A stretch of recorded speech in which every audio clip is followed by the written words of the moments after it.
আল্লাহ বলেছেন যে যদি ইমানদার মুসলিমরা যদি রাষ্ট্র ক্ষমতা পায় তাহলে অন্য সব কাজ করার আগে চারটা কাজ তারা করবে। কয় কাজ? চার কাজ তারা করবে। এক নম্বর কাজ হলো আকামুস সালাহ, তারা নামাজ কায়েম করবে।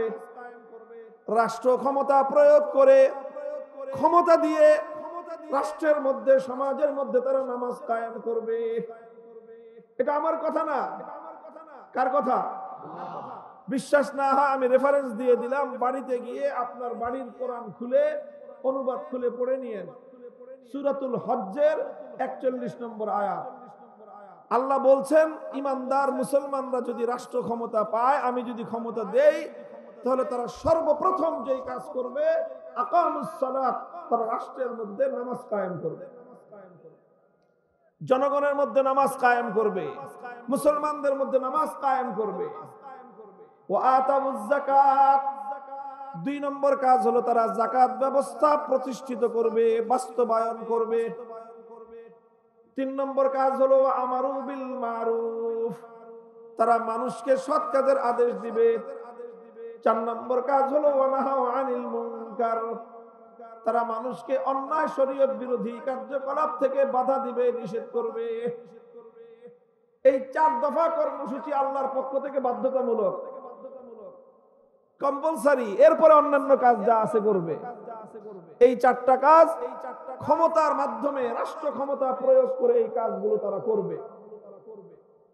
মুহতারাম হাজিরিন, কোরআনে পাকের এই আয়াতের আলোকে বোঝা যায় মুমিন মুসলমানরা রাষ্ট্র ক্ষমতা পেলে তারা ইসলামকে সমাজের মধ্যে, ইসলামের মূল বিধানগুলো, আল্লাহ পাক রব্বুল আলামিনের গুরুত্বপূর্ণ হুকুমগুলো মানুষের মধ্যে বাস্তবায়ন করার জন্য সর্বপ্রথম উদ্যোগ নেবে। আরটি মিডিয়া সেন্টার, দেশ ও ইসলামের কথা বলে। এটার দ্বারা শুধুমাত্র জনগণের পরকালীন কল্যাণ হবে তাই নয়, জনগণের পরকালীন কল্যাণ তো হবেই। যদি এইভাবে নামাজ কায়েম করে, যাকাত ব্যবস্থা প্রতিষ্ঠা করে রাষ্ট্র, সরকার যদি এটা করে, তাহলে ইনশাআল্লাহ নামাজ কায়েম করার মাধ্যমে, যাকাত ব্যবস্থা প্রতিষ্ঠা করার মাধ্যমে দেশের জাগতিক উন্নতির ক্ষেত্রেও অভূতপূর্ব ভূমিকা পালিত হবে। বলবেন কিভাবে? কারণ যখন রাষ্ট্র, সরকার যখন সর্বস্তরে নামাজ কায়েম করার উদ্যোগ নিবে, তখন সরকারের মন্ত্রী এমপিদেরকে প্রথম নামাজ পড়তে হবে, সরকারের সকল আমলাদেরকে বাধ্যতামূলক নামাজ পড়তে হবে, সরকারি সকল কর্মজীবীদেরকে, কর্মচারী যদি মুসলমান হয়ে থাকে, অমুসলিমের জন্য না, মুসলমানদের জন্য বাধ্যতামূলক নামাজ পড়তে হবে। এরপরে সকল সুস্থ সবল পুরুষদেরকে বিনা ওজর না থাকলে মসজিদে গিয়ে নামাজ আদায় করতে হবে। এইভাবে যখন নামাজের বিধান ব্যাপকতা লাভ করবে, সমাজের মধ্যে নামাজের সুফল দেখা দিবে। নামাজের সুফল স্বয়ং আল্লাহর কোরআন বলেছে, ইন্নাস সালাতা তানহা আনিল ফাহশাই ওয়াল মুনকার, যে নামাজ মানুষকে অন্যায় এবং অশ্লীল কাজ থেকে বিরত রাখে। সমাজে যখন নামাজের মাধ্যমে অন্যায় কাজ প্রতিহত হবে, সমাজের মধ্যে নামাজের দ্বারা যখন অশ্লীল কাজ বন্ধ হবে, মানুষের নীতি নৈতিকতার যখন উন্নয়ন ঘটবে, অর্থনৈতিক ক্ষেত্রে, উন্নয়নের ক্ষেত্রে, ডেভেলপমেন্টের ক্ষেত্রে যে কোনো সময়ের তুলনায় অনেক বেশি অগ্রগতি সাধন হবে। কারণ নামাজের মাধ্যমে আল্লাহর কোরআন অনুযায়ী মানুষের নীতি নৈতিকতার উন্নয়ন ঘটবে। নীতি নৈতিকতার উন্নয়ন ঘটলে দুর্নীতি অবশ্যই কমবে। ব্রিজ কালভার্টে লোহার বদলে বাঁশ দেওয়ার মাত্রা কমবে। রাস্তাঘাট নির্মাণের ক্ষেত্রে টেন্ডারবাজি করে এবং যারা টেন্ডার দখলকারী, জনগণের সম্পদ, রাষ্ট্রীয় সম্পদ, বিপুল পরিমাণ সম্পদ কুক্ষিগত করে, লুণ্ঠন করে, অল্প টাকা খরচ করে নিম্নমানের কাজ দিয়ে 10 বছরের রাস্তা 1 বছরে ধ্বংস করার মতো প্রবণতা রোধ পাবে।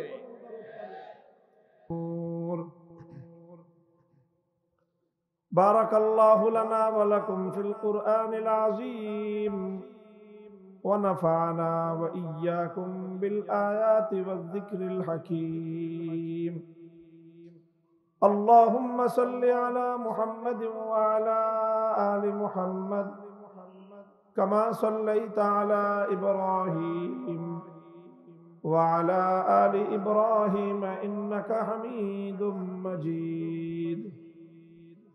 اللهم بارك على محمد وعلى آل محمد كما باركت على إبراهيم وعلى آل إبراهيم إنك حميد مجيد. ঐতিহ্যবাহী শামসুল উলুম খাদিমুল ইসলাম পল্লী মঙ্গল মাদ্রাসার উদ্যোগে আয়োজিত আজকের এই আজিম উশান ইসলাম মহাসম্মেলনে উপস্থিত হযরত উলামায়ে কেরাম, সম্মানিত বয়োজ্যেষ্ঠ আমার মুরব্বী সাহেবান, সমবেত ইসলাম প্রিয়, কোরআন প্রেমিক, নবী প্রেমিক, তাওহীদি মুসলমান ভাই ও বন্ধুগণ, পর্দার অন্তরালে অবস্থানরত আমার সম্মানিত মা ও বোনেরা, আজ আমাদের এই মাহফিলে সভাপতি হিসাবে যেই নামটা এখনো প্রচারপত্রের মধ্যে লেখা আছে, নামটা হলো হযরত মাওলানা রফিকুর রহমান, সদরে মুহতামিম, মারকাজুল উলুম, খুলনা। প্রচারপত্র আছে, মাহফিলও আছে।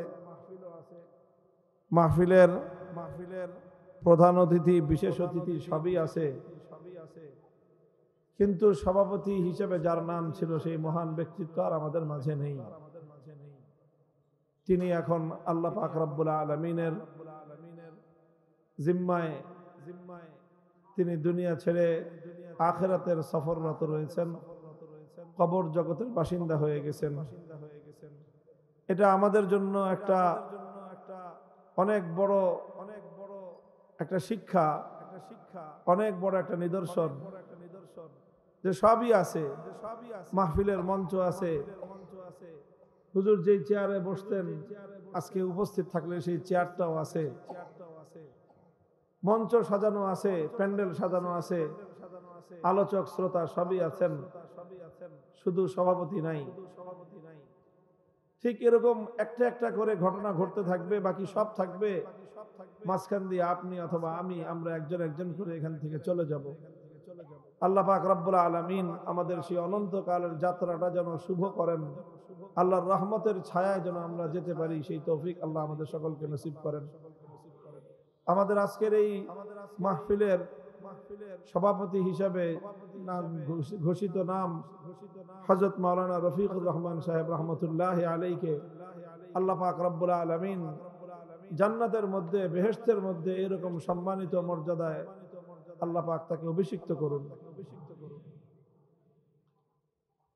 খুলনায় আমি মাহফিল করলে, আমি গত প্রায় 15-20 বছর ধরে খুলনায় মাহফিল করি।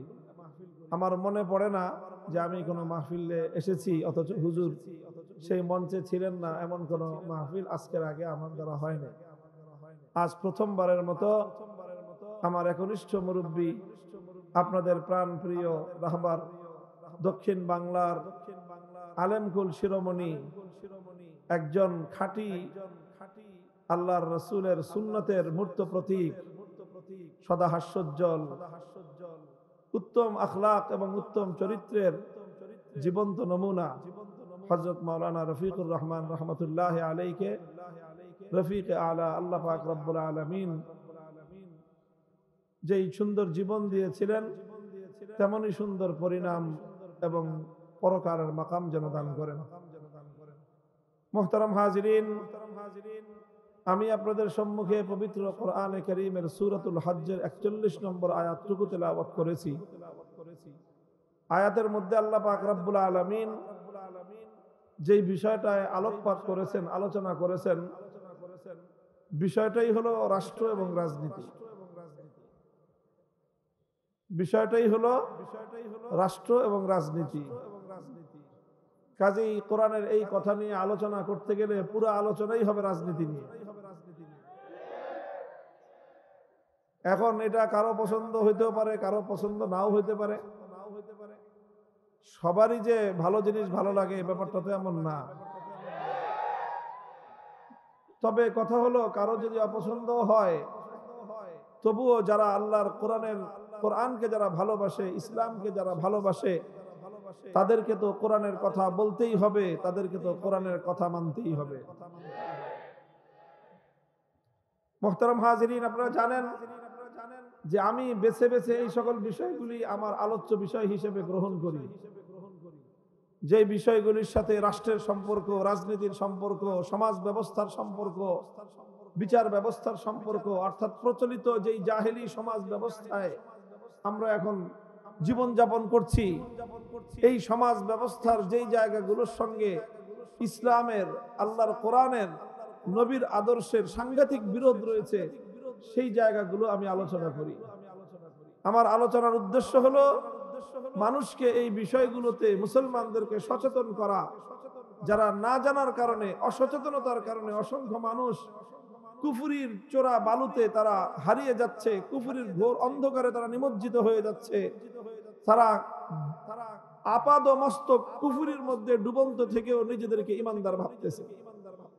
মানুষের মধ্যে এই জাতীয় ভ্রান্তিগুলো যেন অন্তত সচেতনতা যেন তৈরি হয়, মানুষ যেন নিজেরা নিজেদের ঈমান নিয়ে নতুন করে ভাবে যে আমি কি আসলেই ঈমানের মধ্যে আছি, না আমি আমার অজান্তেই কুফরির সীমানায় চলে গেছি।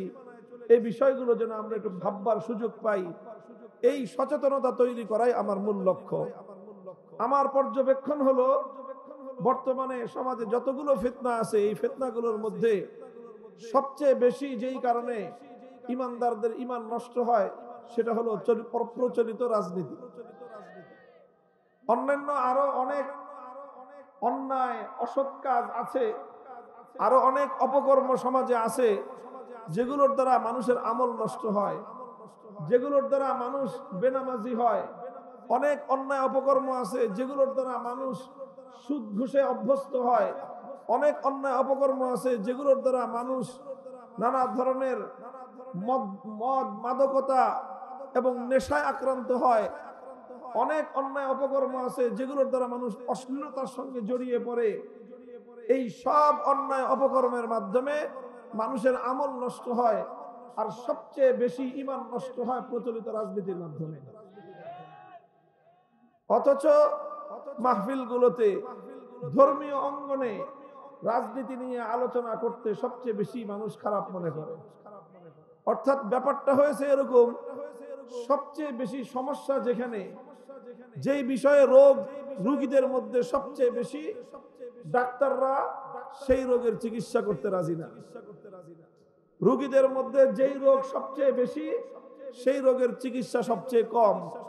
রোগীদের মধ্যে রোগ সবচেয়ে বেশি, যেই রোগ, সেই রোগের চিকিৎসা ডাক্তাররাও করতে কম আগ্রহী, আর চিকিৎসকরা, রোগীরাও সেই বিষয়ে চিকিৎসা নিতে প্রস্তুত না। এই অবস্থার অবসান ঘটাতে হবে। মানুষের মধ্যে অন্তত সচেতনতা তৈরি করা দরকার। রাজনৈতিক যেই সকল কারণগুলোতে মুসলমানদের ঈমান বিনষ্ট হচ্ছে, মুসলমান অন্তত তার নিজের ঈমানের ব্যাপারে অন্তত যেন সচেতন হতে পারে। আল্লাহ পাক বুঝবার তৌফিক দান করেন।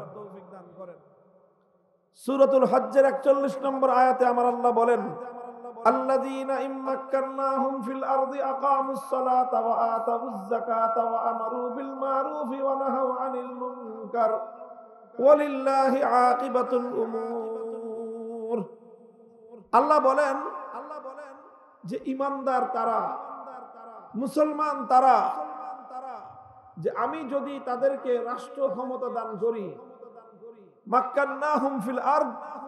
অধিকাংশ মুফাসসিরিন কেরামগণ এই আয়াতের ব্যাখ্যা এটাই করেছেন, অর্থ এটাই করেছেন যে রাষ্ট্র ক্ষমতা যদি তারা পায়, জমিনের মধ্যে যদি তারা ক্ষমতা পায়, মুমিন মুসলমানরা রাষ্ট্র ক্ষমতা পেলে তারা কি করবে, কি হবে তাদের কাজ, রাষ্ট্র ক্ষমতা দিয়ে তারা করবেটা কি? রাষ্ট্র ক্ষমতা পেলে তারা শুধুমাত্র জনগণের জন্য রাস্তাঘাট, ব্রিজ, কালভার্ট নির্মাণ করে দিবে। রাষ্ট্র ক্ষমতা পেলে তারা শুধুমাত্র জনগণের অর্থনৈতিক উন্নতি করবে। রাষ্ট্র ক্ষমতা পেলে তারা শুধুমাত্র জনগণের নিরাপত্তা ব্যবস্থা নিশ্চিত করবে, নাকি রাষ্ট্র ক্ষমতা পেলে তারা ঘুষ, দুর্নীতি করে টাকা পয়সা চুরি করে নিজেরা আঙ্গুল ফুলে কলা গাছ হবে?